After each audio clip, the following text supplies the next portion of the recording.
Here, buddy. Where the old coast Sally's cast the nets and prayed.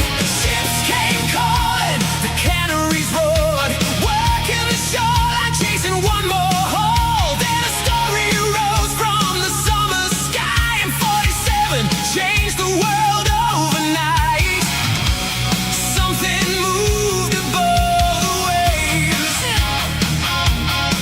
A mystery nobody could explain.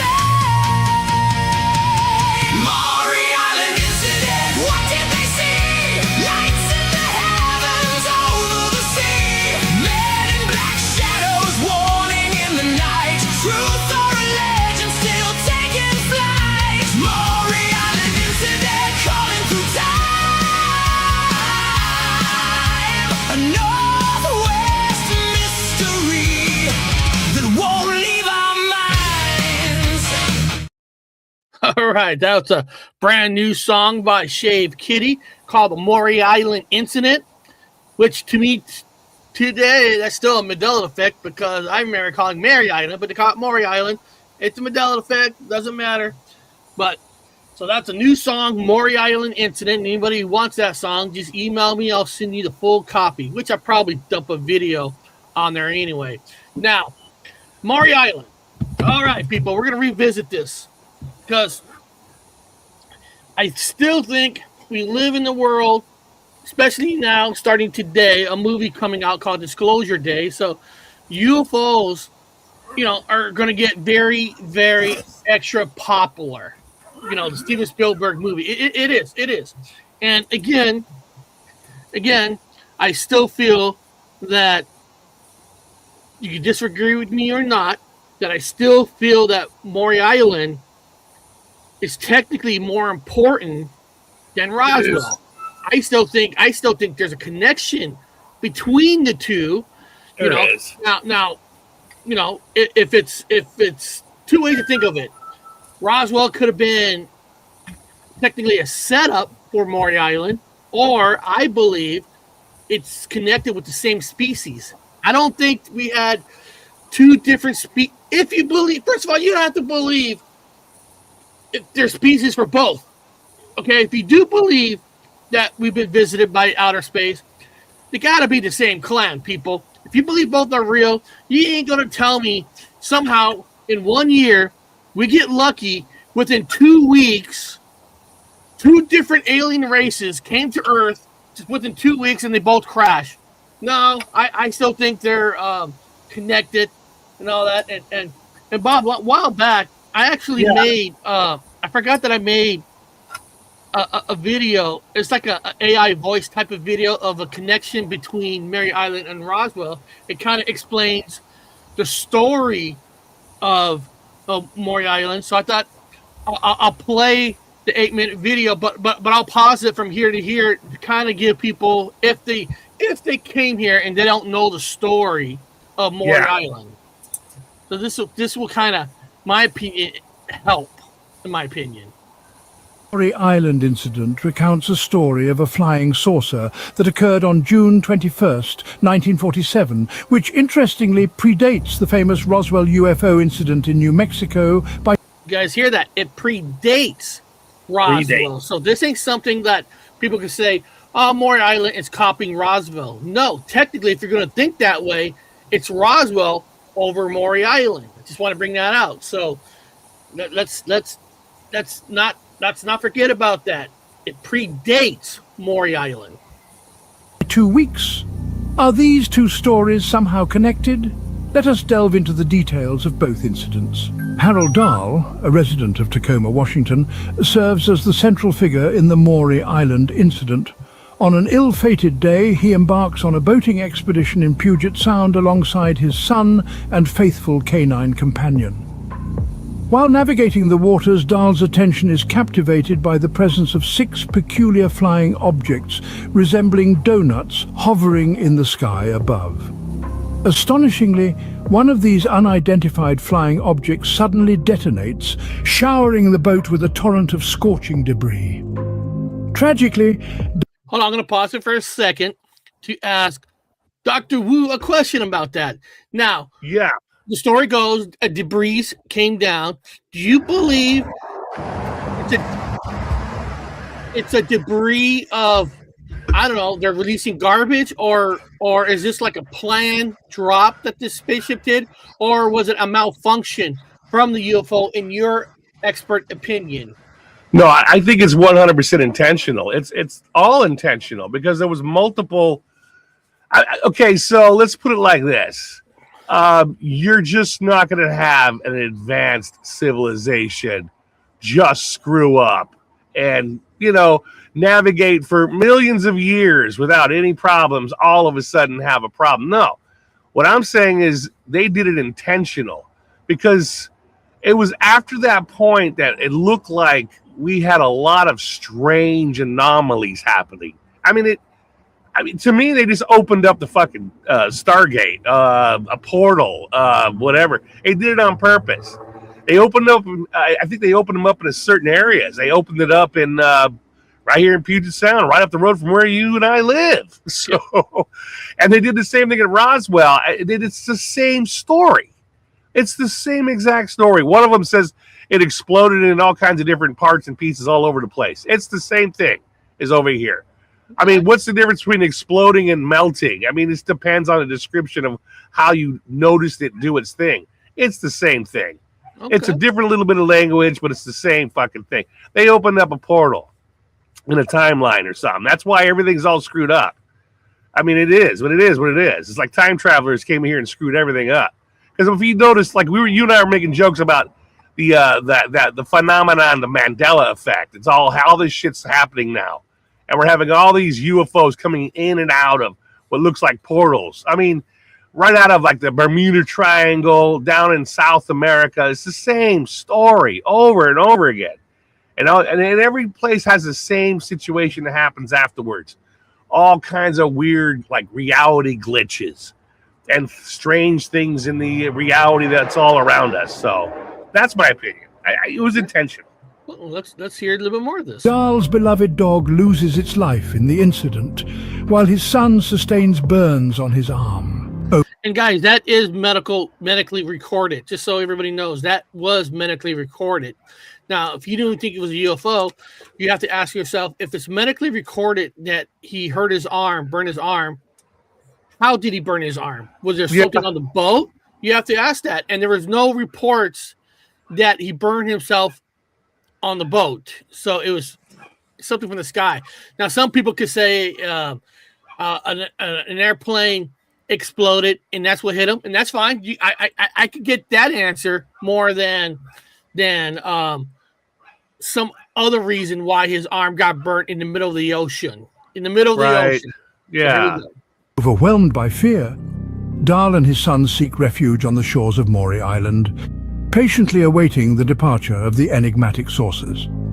The following morning, an unexpected visitor arrives at Dahl's doorstep in Tacoma. This mysterious individual, donning a black suit, white shirt, black tie and black shoes, along with a classic fedora, arrives in a black 1947 Buick. These details are meticulously documented in the records. You guys hear that? That is documented in the records that a man appeared, men in black. First recording, first story ever. Now, of course, we know when we get more into the video, it's going to talk about the military side. So, but what I'm getting at is you have a men in black that's technically works for the FBI or the government. They work for the government. I know military works for the government too, but they're another part. Roswell only had technically the military. Here you have men in black and eventually military. So we got something that's a little extra, and it's written. So here we go. Dahl recounts all the events that occurred the previous day.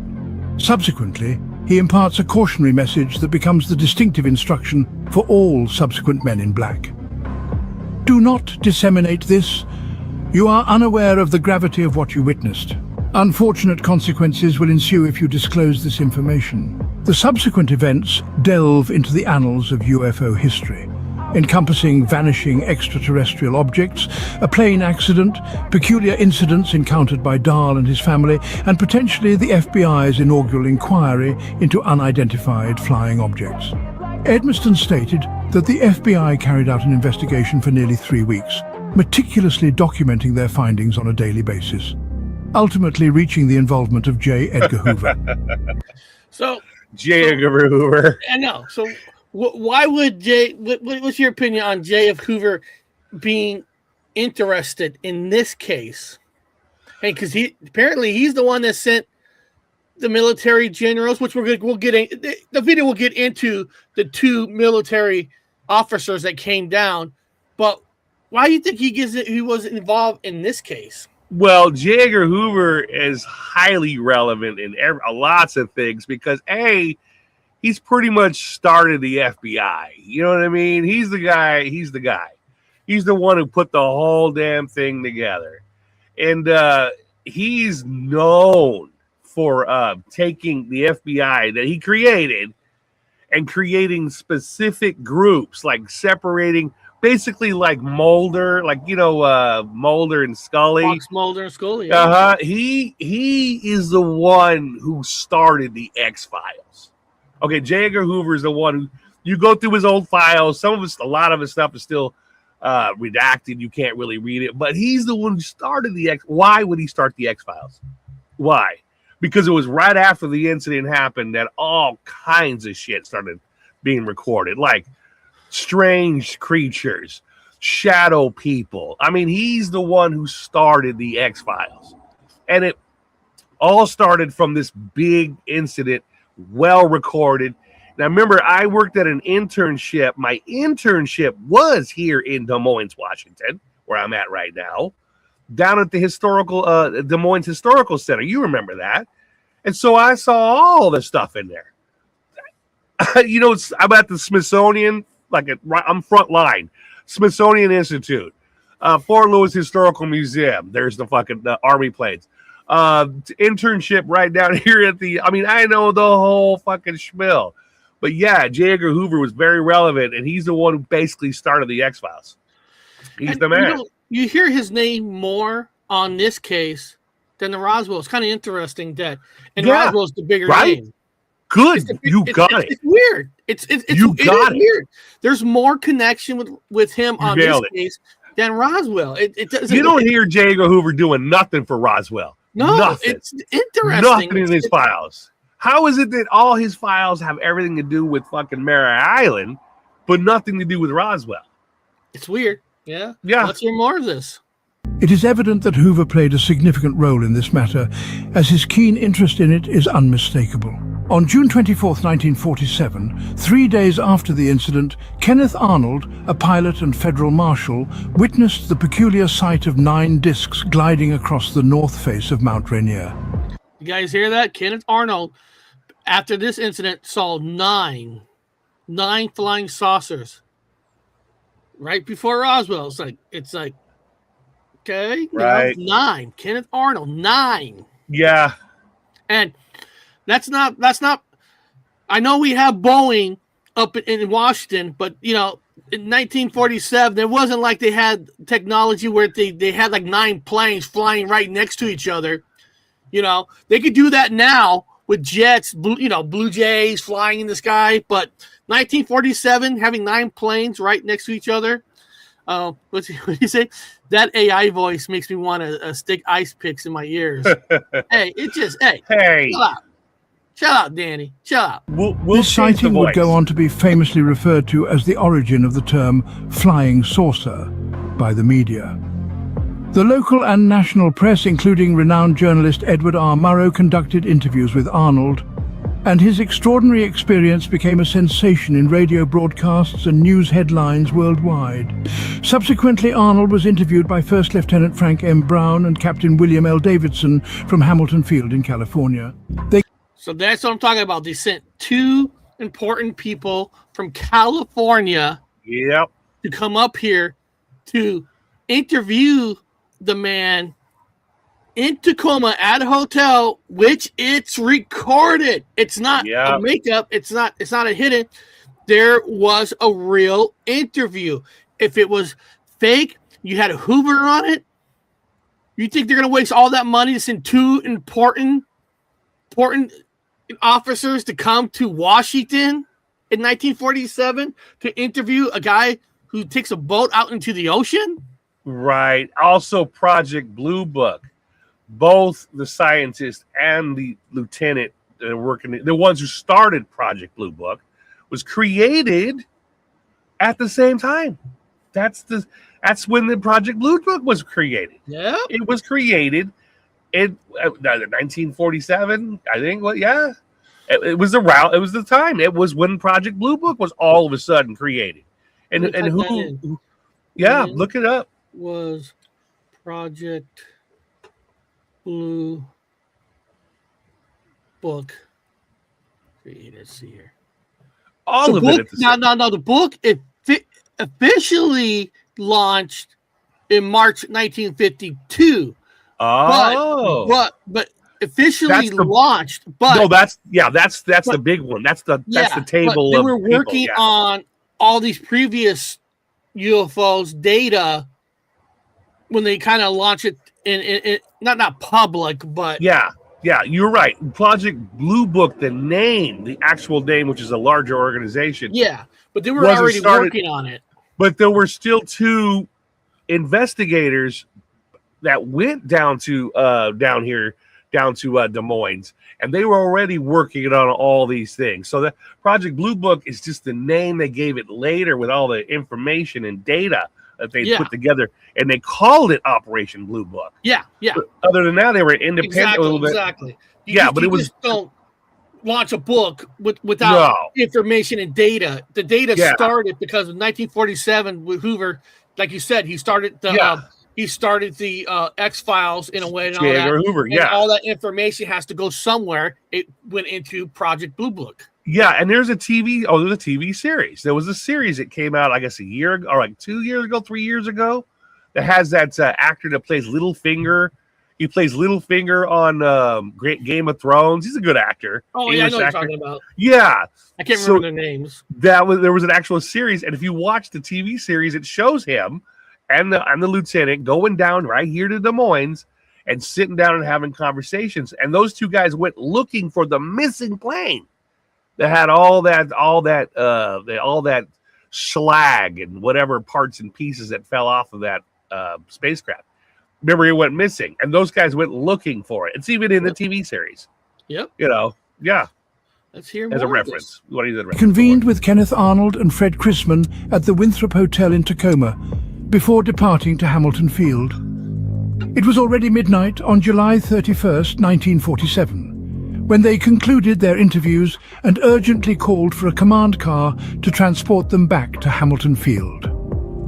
The urgency stemmed from the fact that it was Air Force Day, the day when the Air Force officially separated from the Army, and they declared that all planes were required. The following morning, around 9:20 a.m., Arnold received a call from Fred Chrisman, who informed him about the news of a B-25 bomber that had exploded and crashed just 20 minutes after taking off from McCord Field. The crash occurred near Kelso, Washington, as the left engine of the B-25 caught fire. According to an article in the Tacoma Times, an intelligence officer at McCord Field confirmed that the B-25 bomber had been carrying classified material from the Maury Island UFO incident. It disappeared. Kind of strange, right? Now, listen. It disappeared. There's plane crash all through history. I mean, that is true.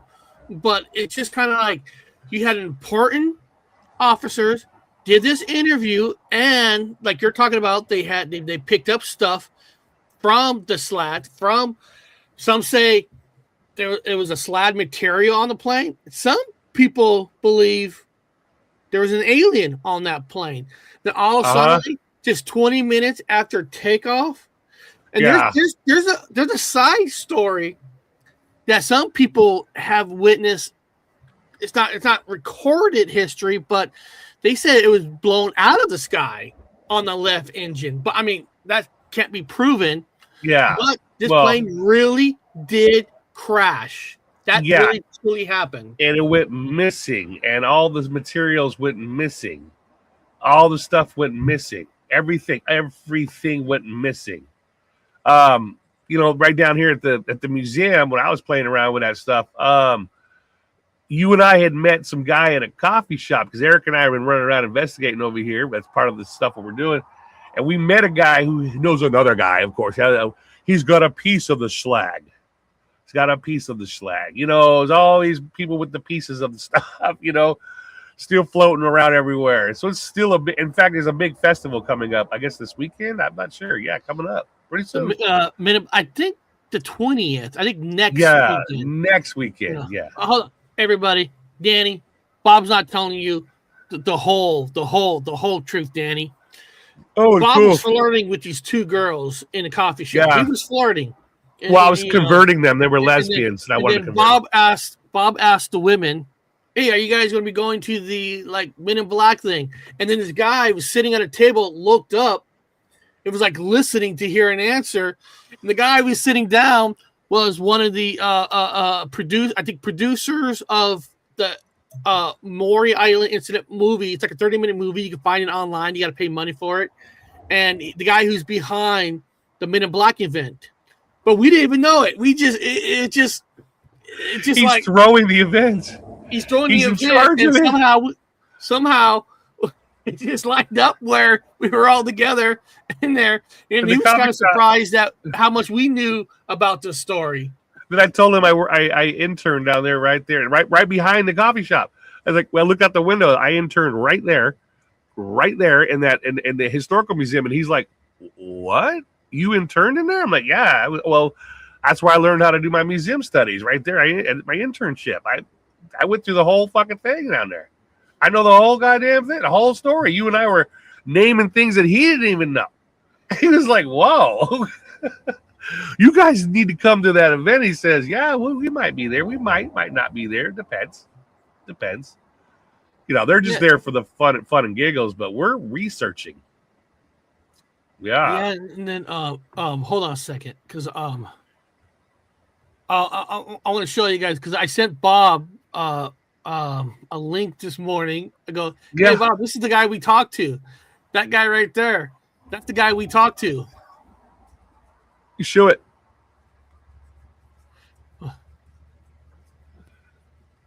That's him. Told Harold everything that had happened to Harold on the water the day before, even though Harold at that point says he hadn't told anybody. But the man in black knew everything that had happened. It was kind of cool. You know what I mean? It's just like, what timing is that? Well, that's why I always think this has got to be some sort of cartoon matrix. It's impossible, dude. What is the probability between 1 and what number Reported that we would come across informant. that guy? Sorry, I was just putting the video back on the screen, and yeah. I didn't mean to do that. I mean, what would be the probability of us coming across that guy in the coffee shop? And it was nobody else there but me and Eric and two lesbian girls that I'm trying to hit on so I can convert them over. But I got close. I'm getting closer. Not to add to that story, but Eric was there.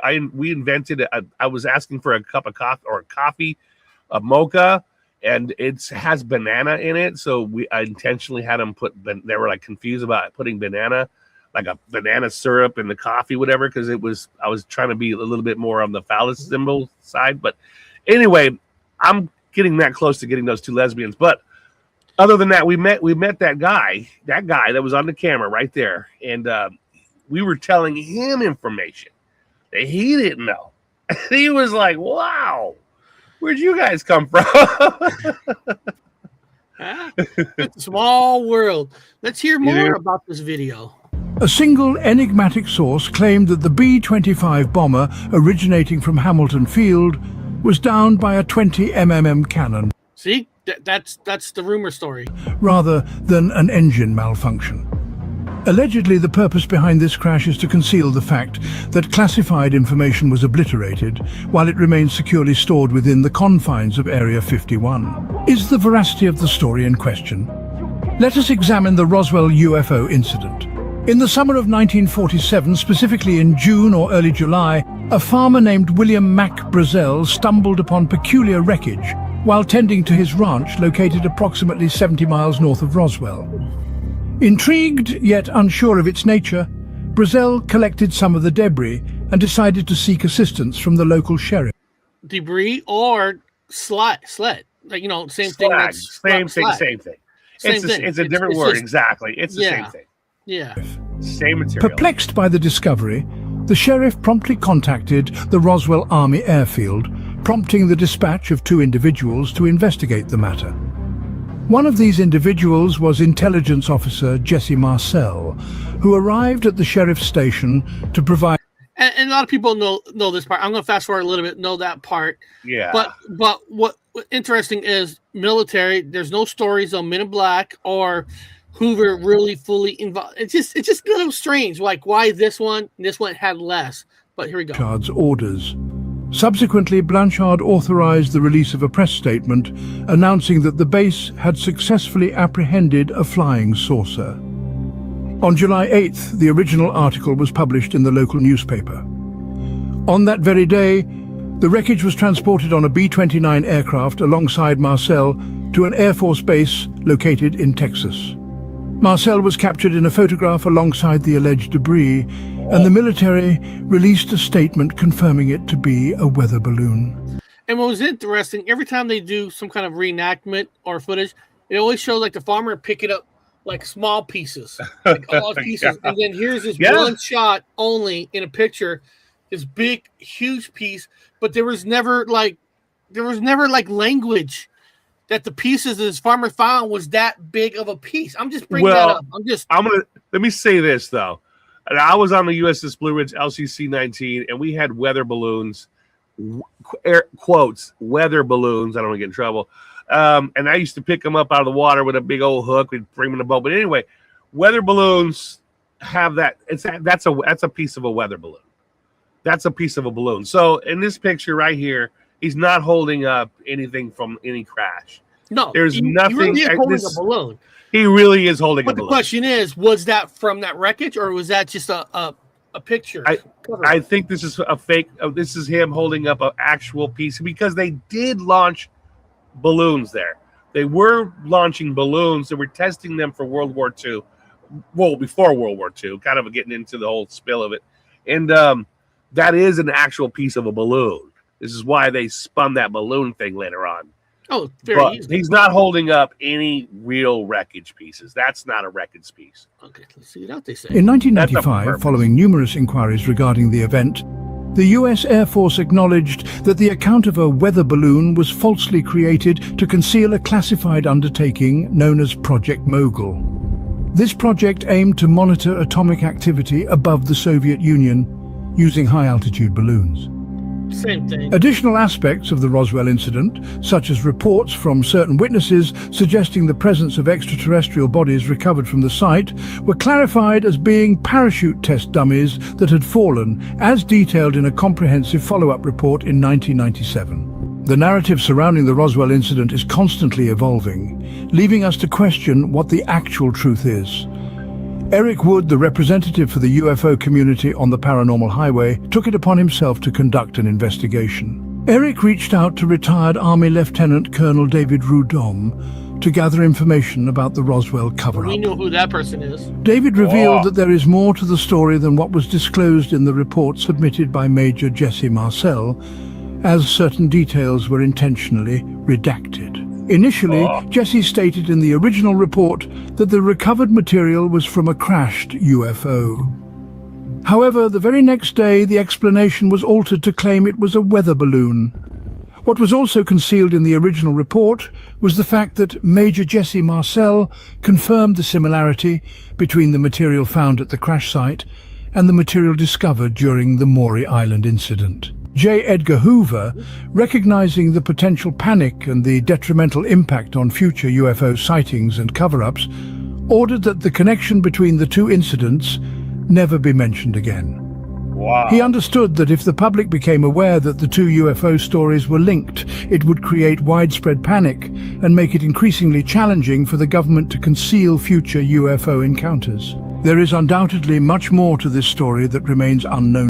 And think about that, people. You don't hear Roswell and Hoover's name really connected only with that. Maury Island. Really needed the story separated, and of course Roswell had the better name. Roswell became the bigger story, which I don't know, people. I mean, it's up to you what you want to.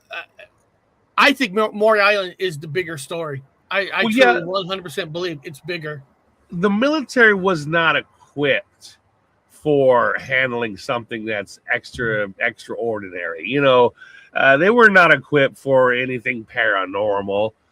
You know, anything that's it has like some sort of matrix glitch thingy. They don't have that. So they did what they normally do. They already invented the FBI. FBI was still spinking brand fucking new.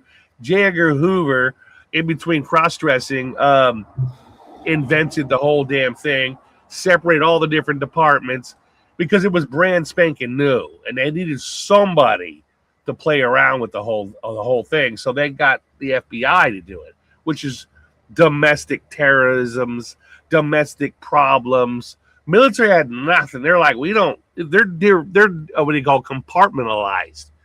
I mean, this guy is distributing beds. This guy is making bullets. This guy's making tires for car. You know, nobody's talking to each other in the military. Kind of, but no connections. They're all so compartmentalized. They don't know what's going on. So the FBI handled it. So J. Edgar Hoover was all over it. And he put together that little group like the X-Files, whatever groups. Yep. He did all that. It's in his files, guys. It's not even, this is not us doing a conspiracy. This is a fact. And J. Edgar Hoover did all this. A place, Bob, where you used to work at, you're going to recognize the place you used to work at, put out an article.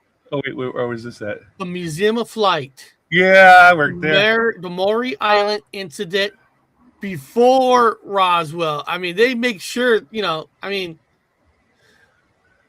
this is the place you used to work at. Yeah, I worked there too. People like say, well, who makes you an expert? Okay, Smithsonian, Museum of Flight, Fort Lewis. I worked intern down at the Des Moines. You know, I mean, just come on. I mean, come on. Believe me when I'm telling you all this stuff. Yeah, I mean, Museum of Flight. You know, they even had all kinds of buzz about it themselves, all the information, everything. I'm like, yeah, I know all about it. And they're talking about that film, the movie, and the guy, one of the guys behind me is the guy we talked to in the coffee place. Yeah. I don't know if he's Steve or Scott. I can't remember what name he told us. Man. I can't remember. I can't remember. I was too busy trying to hit on lesbians. To show that, you know, this story is interesting. Here's something interesting, people. And you guys, all you guys could take this with a grain of salt. Take this with a grain of salt. So yesterday, Bob and I did the Maury Island thing, which I will be putting out a video. I just got to put it all together. But when I went to pick up Bob, I wanted to record. So weird. I wanted to record Bob, Dr. Wu, on how fast it is to get down to the boat area where the boat launched. And I did so many filming before.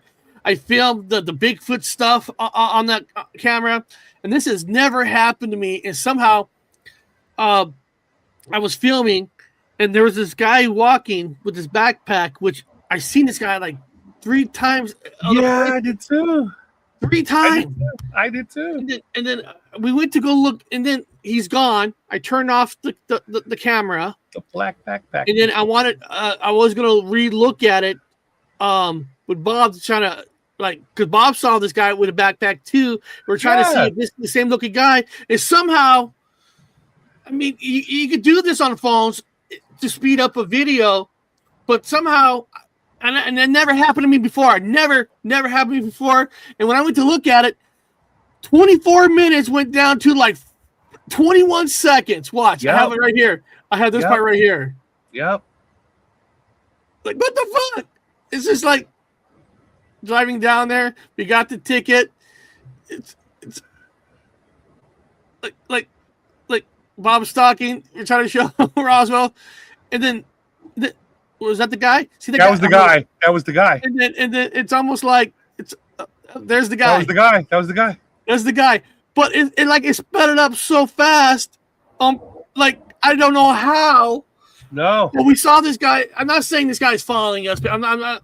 Maybe, but somehow this whole section of the video was just fast, and everything we said not recorded. Never happened to me before. Never once happened to me before. Why? Like the guy. How did that even happen? 24 minutes sped up to 21 seconds, and there's no reason for it. And all because you wanted to go back and look at that guy. I wanted to see more. I want to see that guy because we saw him 3 times, 3 different locations, guys. He has a hoodie. He has a black hoodie. It's all black. He's wearing all black. He's wearing tan pants, an all black hoodie, and he's got a black backpack. He's got a brown backpack on his black hoodie. He's got a backpack, and he saw him 3 times in 3 different locations. Now we drove to 3 separate locations that were miles apart, and I go, "That's the same guy." How the fuck did that guy get? That was crazy. And then Eric went back to look at the footage. My fault. Wrong one. So like it's like, so you can see I did recordings, and when I go back down to that section, it even stays fast. Hold on. Where is it? 'Cause even where is it? Yeah, that was. It's just like it's fast, but you know. And then I played around with other recordings and nothing else did that. So what Eric was trying to do was, we were both trying to debunk ourselves. So Eric was like, "See that guy?" I said, "Yeah, we saw that guy miles down the road 3 times. This is the 3rd time we saw him." So Eric had him on camera 3 times, kind of just miscellaneous doing stuff. So when Eric went back to see if we were crazy, if it's the same guy, it is. I go, "It's the same guy." Something. Eric went to look for it, and the damn thing sped up like crazy fast. You only got him able to see him once on there.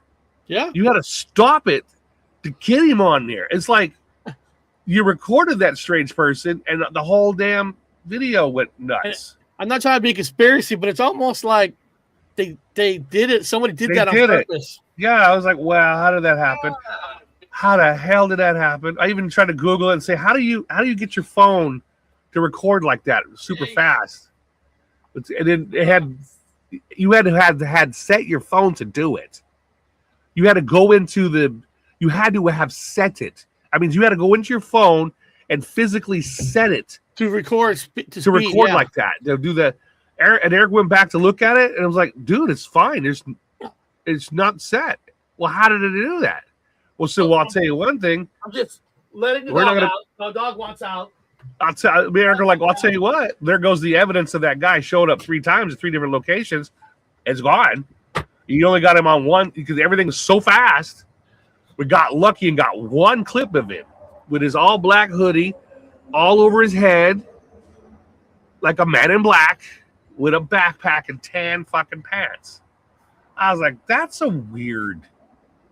just weird. It's kind of uniformy.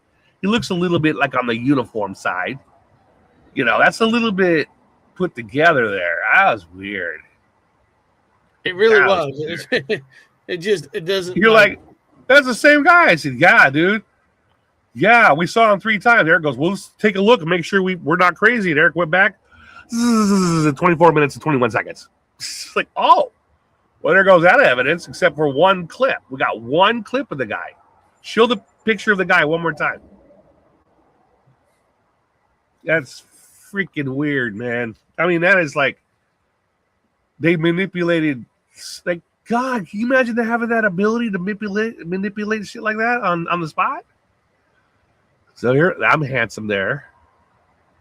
And there he is.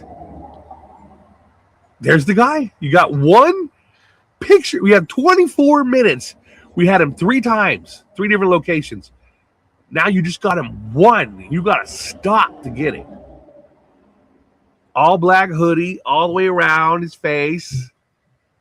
I think he's got sunglasses on and a backpack. And we'll have to drive down to change that. You're not gonna you're not gonna see it here until I put it out, but we were on the beach. I'm trying to see if I can get, because hold on. I know you really can't tell people. You can't really tell here. Hold on. I have to zoom when I cut the video. You have to zoom in. But there's a boat that showed up. There's a black. You might. I'm gonna put it out maybe sometime next week. I gotta put it together. But there was a boat. There was 2 boats put out, and Bob had his little thing, and they had binoculars looking at us. Right at us. There were 2 boats appeared out of nowhere, and they've got their fishing lines out. Okay, well, they're just fishermen. Eric's like, yeah, but that's weird, isn't it? And they're both looking right at us. And there's 2 boats patrol, and they both stopped. One stopped there, one stopped there, and they were just both looking right at us with their binoculars. First, that guy with the 3 spots. Then we were across the island looking the other direction, and then all of a sudden these boat guys showed up.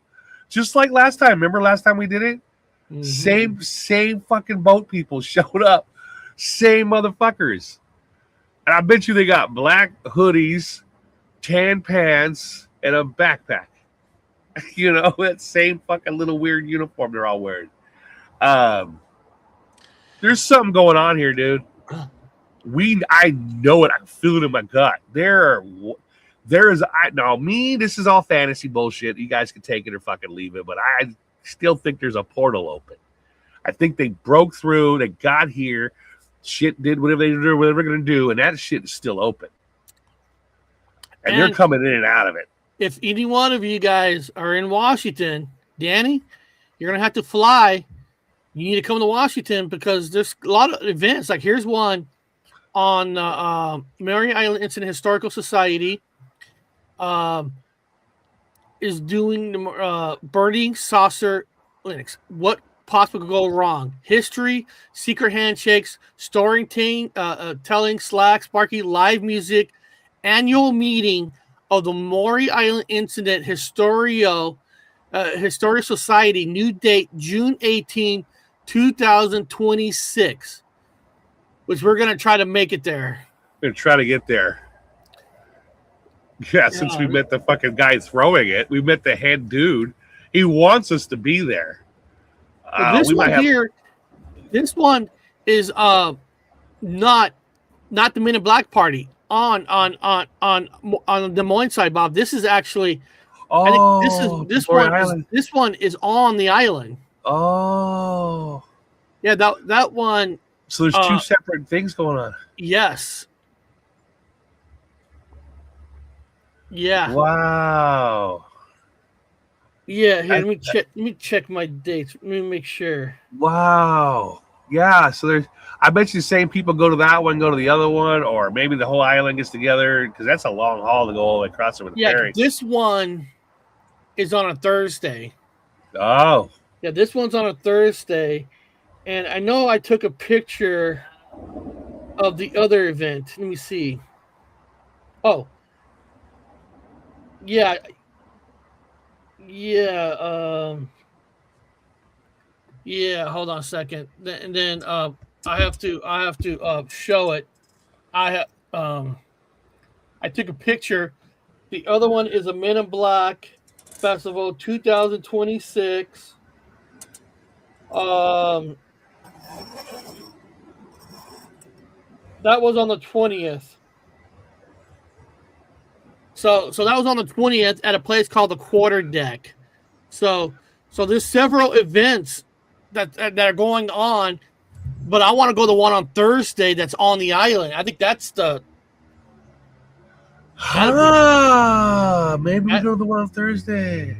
Wait, yeah, that's next week, right? Yeah, that's all. Yeah, they're next Thursday. Yeah. Fuck. Yeah, I think we got to go to that one. We got to go there with our investigation hats on.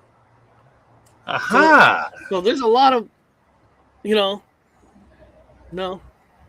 Now, we know, in reality, people, we all know a lot of these people who go to these events are just going because it's an event. They're not really into the story. But still, at least they're talking about it. And then maybe, maybe they'll let Dr. Wu stand up and tell his part of knowledge, or they'll be like, no, we can't have this guy up here. He knows too much. He'll make us look bad. Yeah. Yeah. Well, they're just regular people having a good time on that one. I mean, you know what, though? The thing is, I want to see if that guy is going to be there with the fucking hoodie, because I'm going to confront him. I'm going to walk right up to that fucker. I mean, I want to meet that guy. I want to find out what's going on, because I guarantee you he's one of them. Well, look at what they do there. I mean, look, they actually recreate stuff.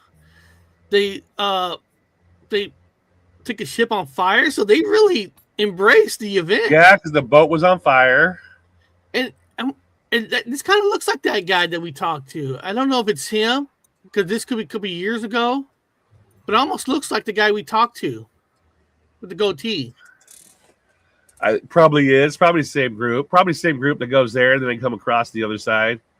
They turned it into a big fun. It's like they did with Roswell. They turned Roswell, the whole incident of Roswell, into a big old clown show. They're burning a Star Trek. Wow. Oh, that's cool. They burn spaceships in effigy. That's fucking funny. Burning sauce. Oh yeah, some of these pictures from last year. Oh, that's cool. They're burning the spaceships in effigy. It's kind of fucking funny. Yeah, see, they do it every year. Wow. It's kind of cool to see them embrace it. Yeah, we're going to try to make that. We're definitely going to try to make that. See if we can kind of get involved with that one. And we'll do it live. If we do it, guys, we'll do it live. So you guys will get to see it. If we go, we probably are. It depends on what happens. Something happens. So we'll be doing a live broadcast from this event. You guys will see it live. And Danny, don't worry about your legs. Bob's got some secret medicine that can help you. Oh, what happened to his leg? You'll get your legs working. What the fuck happened to his leg? My health is in the toilet right now. I'm lucky I made it to the grocery store today. Knee issues, bad. Oh, you need some CBD oil or a CBD cream for your knee. He probably has that. Well, he probably smokes it. He's not supposed to smoke it. He's supposed to use it on his leg. Knowing Danny Staten, he probably put it in his pipe.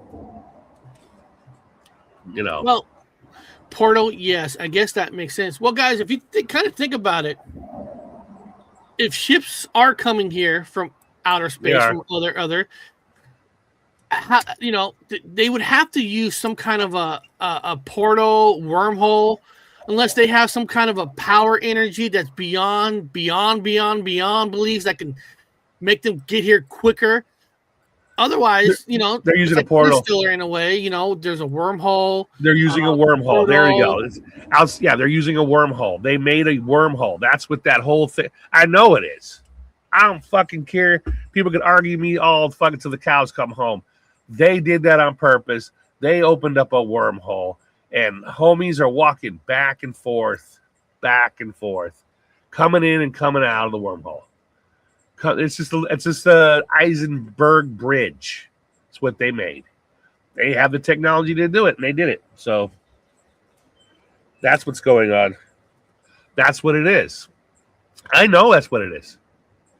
And so a lot of these strange things are going on right now. In fact, this is a conspiracy. I'm going to add a conspiracy spin to the whole damn argument. I'll do a conspiracy spin. I don't know. I don't believe it, but people are saying that in a tangent universe, there's multiple us. There's multiple yous. Multiple. And so they're saying that all these celebrities and famous people keep showing up a little bit different. It's like they're being exchanged for another version of themselves, but another version of themselves from a different place, and they're being swapped out with and being exchanged with, coming through Multiverse type of deal. coming through these wormholes. And like, so another me shows up and takes me out and replaces me with me, another version of me, but in this place. I don't mind that, as long as hopefully their body's healthy. They got good legs, so at least they shot me with a good body that's healed. But there'll be a slightly different thing about him. For example, I think old Eminem, that rapper guy, everyone's screaming that he had a particular tattoo, and all of a sudden he's missing the whole tattoo. It's a whole different kind of thing. Or I remember Donald Trump combing his hair the other way. I remember Donald Trump swooping his hair the opposite way. I always remembered his fucking comb over. He had a comb over. He has a comb over. He's bald. He had hair implants, but he had a comb over. I don't know. I don't know. Maybe I just remember it wrong. Maybe he just switched it up. I don't know. But it does look like people are being swapped. Like they're being swapped with another version of themselves. Maybe a more compliant version of themselves. Maybe another version of themselves is coming here for a vacation and taking out the person that's already here, then swapping themselves with that other person and living here now. You never know. You don't know. Because you don't know what that version of your universe looks like over there. So if your version of that universe over there is shitty, you could swap yourself with another version of you in a better universe. Yeah. Now, this is a little bit technically, this is off subject in a way, but if a lot of you people out there, if you're into Mandela effects, like changes, like word changing, serial changes, or you just heard the word Mandela effect, I put out a music video in this music video, there's different Mandela effects that people believe have changed. Just like the first part here, Smokey the Bear. That's part of the Mandela effect. Like here's a couple. Jiffy, Jeff, there's the Disney. They said it's not there no more. Susan, Kit Kat, that has the dash. First, monocle bear. So what I'm trying to get at, people, it is a music video, but you got the famous box of chocolate. So this music video is also like it's like a museum of different, not just because of the song, but like Stouffer's. People believe that stovetop was Stouffer's. It was Fruit Loops raisin. So this is kind of like telling you these are some things that people believe are the Mandela effects, and it's up to you to believe them. But if you don't know too much about the Mandela effect, a lot of the stuff in here, of course, that's Nelson Mandela right there. You have Queen of the World. Shazam, which is kind of an example of these wormholes, and even probably just the common regular schmuck, the regular person, are also being swapped. Like, I know I came from a Sagittarius Earth, located in Sagittarius Earth constellation. Sorry. So I'm saying I know I came from where I came from, so maybe I got swapped because I live right up the road from that Maury Island incident. So maybe my spirit got swapped to this place. Maybe yours did too, Eric. Yeah, you never know. That's my favorite. I like that. So, if you guys want to hear a music video, I'll put the link here. Check it out, because through it out, there's all like you see sex. It says sex in the city, but of course now it's called sex at the city. So everything in this video has, of course, my favorite is this one, Moonraker. I love that one. Of course, everybody knows Frosted Flakes. People remember a black nose, but right now he has a blue nose. And they wrote Crunch, but we all remember it's Captain It's Crunch. Captain. It's Captain. Britney Spears, I did it again. She's wearing the headphones, but now you look at the picture, she's not. Yeah. Chick-fil-A, Skechers, and Cheese Whiz. Cheese Whiz, man. Easy on the Cheese Whiz. Bet. Mirror on the wall, which is now they're saying it said magic mirror on the wall. Mirror on the wall. And of course, Ed McMahon, the most famous one of them all, with Publisher Clearinghouse, which he technically worked for American Clearinghouse. See, so it shows that a lot of us probably swapped over here through these wormholes, man. Maybe we're all coming through it. So in this place. So if you like the Mandela effect and you want to know all you got to do is watch the video and you're like, oh, that's a Mandela effect, and you can look it up, type it in. So it's kind of a museum of Mandela effects in a song that has Nelson Mandela throughout the video, kind of like showing you the world. Yeah, and is holding his clock for time. Holding his clock for time. Time slips. We got a lot of time slips going on. People are reporting objects floating in the sky in weird areas. News media is showing up. This guy has I think he's in Texas. He's got a fucking branch hanging in the air. Yeah. So beyond that, people, we're at that 11 o'clock mark. That's usually when the real world starts. Yeah. The real world starts. But I am going live tomorrow, guys, on my other channel. You know, this Tuesday, I did the top 10 Bon Scott era of AC/DC. Tomorrow, I'm doing the top 10 Brian Johnson era of AC/DC. So, and Danny, you owe me your list, your 10 favorite Brian Johnson era. So you need to send that to me so I can say it on air. So, almost 2 p.m. here. So what do you got coming up, Bob, in your new bubble? If you don't get a complaint. Yeah, I'm in my I'm in a bio bubble. Everyone's like, "What? What are you at?" I'm in a bio bubble. It's literally a bio bubble. Because my voice is so gruff that I've been annoying the neighbor upstairs. My voice is too gruff. They can hear me talking too loud. So I had to get a bio bubble. Eric was laughing. I got to do some insulation in the bio bubble. So I ordered some egg crate foam insulation for the bio bubble. So I'll be working inside this. Maybe do a later show. I don't know. I got beer. I don't know. I don't know what I'm doing because I can't do anything until I make improvements on the bio bubble. So you're filling it out. Basically, you're just filling it out right now.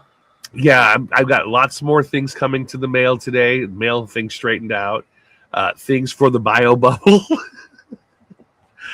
So in order for me to do shows and not get in trouble, I've already got trouble twice. I have to really do some fixing up in the bio bubble. Yeah.